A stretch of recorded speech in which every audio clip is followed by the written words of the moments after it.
Alright, so I'm willing to say that I have had the worst experience with school buses, possibly ever. Well, probably not ever, but I've had some pretty crazy experience with buses. So to start off, it was all normal throughout grade school, except I think I remember sitting 3 in a seat one year, so that was not the best, but whatever. Despite not having any huge experiences on the bus during grade school, I do have a fun little story. So my bus route had us going over a railroad track, and whenever we got to it, we had to stop and be quiet.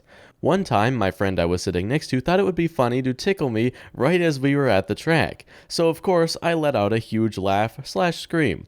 And remember, the entire bus was quiet, so it was really embarrassing for me. But I'm pretty sure everyone near us got a good laugh because they knew exactly what had happened. Luckily for me though, I didn't get in trouble. But anyway, back to the original story. Things were pretty normal during 5th and 6th grade. We had switched bus drivers from 4th to 5th, but that was normal since we were going to a different school at that point. So then next came junior high. 7th grade was all normal, like you would expect. A new bus driver, new people we were picking up, same old same old. But where things start to get interesting was in 8th grade. Our bus driver, let's call her Miss Blue, decided to quit working as a bus driver to become a manager at Kroger. What this means for us is we need a new bus driver. And guess what position in the school has a shortage? Bus drivers. So that meant for the first couple of weeks of Miss Blue leaving, we had multiple subs. We even had the head of the bus department for a couple of days, and then a couple more subs on and off for the rest. And then eventually we got a full-on bus driver. We assumed this because for 3 weeks we had the same person. That is until one day she never showed up. We were standing outside for 20 minutes waiting for the bus. The bus was supposed to pick us up around 7:10, and we eventually got on around 7:30. But did I mention it was winter? It was freezing out there. We were all shivering, just waiting for the bus to come around the corner. Eventually, 7:30 rolls around and we hear it coming. We all get excited because we could finally get out of the cold. The sub-bus driver said that they didn't hear anything from the bus driver that we were supposed to have. It was only until one of the parents called asking where the bus was when they realized that she was not coming to pick us up. After that day, we never saw that bus driver again. So we went another couple weeks with sub-bus drivers, and we were pretty used to it at that point. But finally, after many different bus drivers, we got one that would finally get us to high school. We were finally free from this bus curse. So we had a normal bus driver. We got picked up at consistent times, and we weren't assigned seats or anything like that. Not that we were assigned seats with any of the other bus drivers, I'm just saying it was nice to have a bus ride that you would expect to have. That is until one day she informed us that she got offered a better job in the school office. This means that she would not be working as a bus driver anymore. And you know what that means? Time for bus driver roulette again. Luckily, we only went around 1 week with sub-bus drivers. Then we got 2 new bus drivers. There was a lady who drove and another lady who just sat in the seat next to the bus driver. Don't ask because I have no idea why there were 2 bus drivers. All the other lady did was sit and talk to the bus driver. And as you may have guessed, they didn't last long. At least not long enough for me to remember their names. They ended up staying there for about a month. So we go on bus roulette again for about another week. Then we got assigned a consistent bus driver, and she was the bus driver that we had for the rest of our high school careers. But the story does not end there.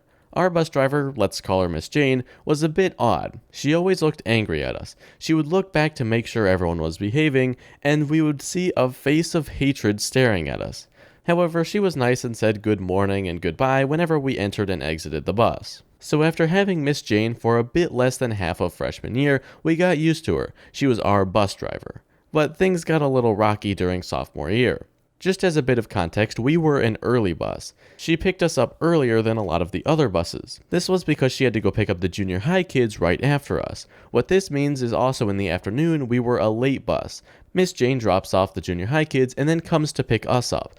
So after school, we would wait for about 10 minutes after all the other buses left for our bus to arrive, which is kind of annoying because those 10 minutes add up over the years. Anyway, halfway through sophomore year, we got on the bus with the back 4 seats off limits.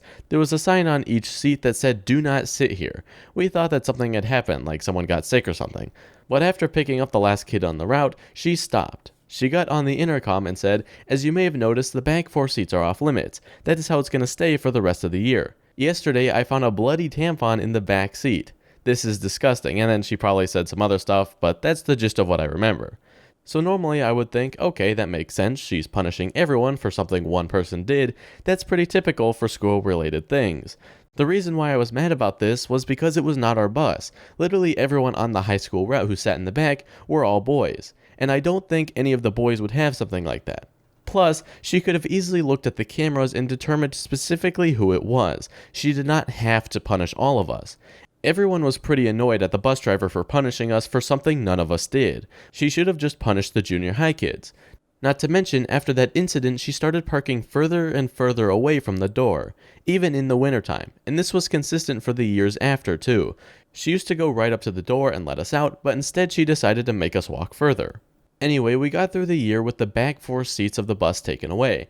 There were some days where someone had to sit in the back four seats because everyone else had two in a seat, but other than that, it wasn't too bad. But then came junior year. Our numbers grew significantly. We went from being able to take away 4 seats to needing a couple extra. The first weeks of school were the worst. In the morning and afternoon, there were multiple people who were sitting 3 in a seat. As the year went by, however, people started having clubs and sports to stay after for, and this caused there to be some more open seats. But in the morning, we were still sitting 3 in a seat.